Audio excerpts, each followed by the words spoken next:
Welcome back. Now something just a little extra coming up for you from Philadelphia.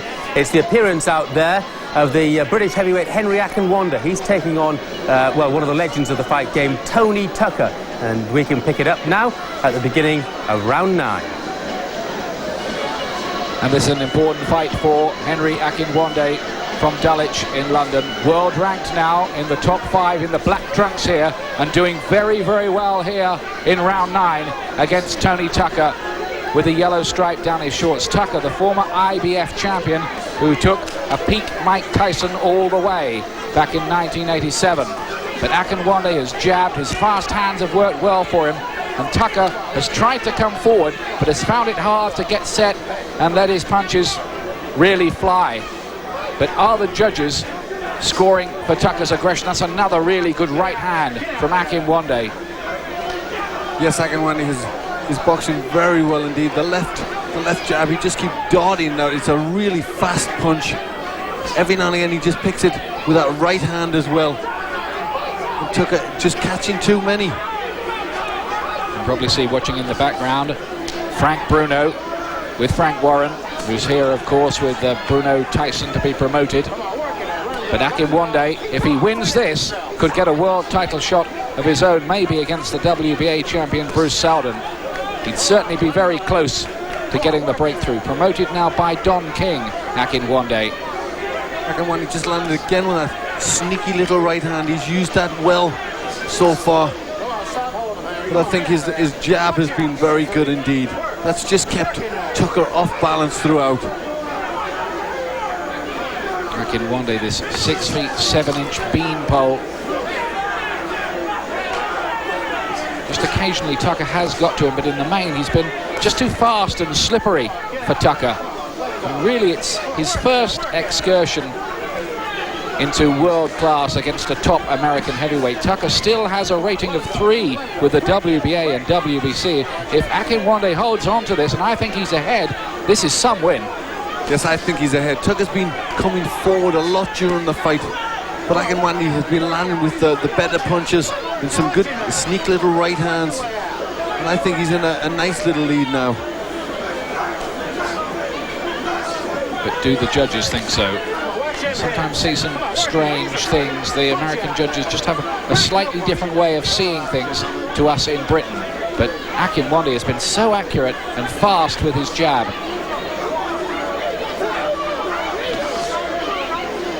He's tired now, though. Yes, they're both starting to tire. Tucker was tired about 3 rounds ago. Akinwande just slowing down a bit. Still, I think he's won this round. Again, the little right hand goes in. Bell goes to end the round, the 9th round. And Henry Akinwande, Brian Lawrence there in the corner with him, very confident beforehand with John Courage. And I've got him at this point 3 rounds ahead. Yes, I've got him 3 rounds ahead at this point. Boxing very well indeed. He's kept it all together. The jab's been good. You can't leave nothing to chance. Don't worry about how it is. Just get out and fight this last round. You're going to go after the stuff, man. Don't leave anything to chance, they're telling him. Yes, he was just asking there, how did they think he had it? And they said, forget about how they got it. Just go and win the last round. I think the corner know he's ahead. Akinwande, who splits his time these days between training in London and Tallahassee in Florida. It's the Tucker corner there. Jimmy Adams, who was with Oliver McCall when he came over to fight Frank Bruno.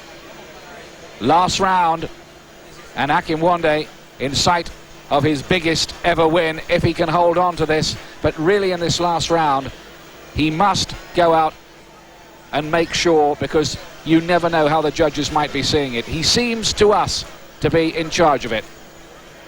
Yes, and another good right hand there. He's got another sort of confidence now. Early in his career he just did a lot of moving. Now he's starting to stand his ground a little bit, and he's not afraid of guys like Tony Tucker. In with a very good fighter here, but he's been very confident in this fight, Akinwande. Tucker stopped by Bruce Seldon in a WBA world title fight in April of this year. He was also beaten, remember, by Lennox Lewis for the WBC title back in 1993. He is 36 now, Tucker. Akinwande 30. It's happening late for him. Yes, he's still rated highly, Tucker, and this would be a wonderful win. This would really put him in the title picture. It's going well from this last round so far. Akinwande still in charge, and Tucker looking tired and swollen. Those jabs have left their marks on his face. Halfway through the final round.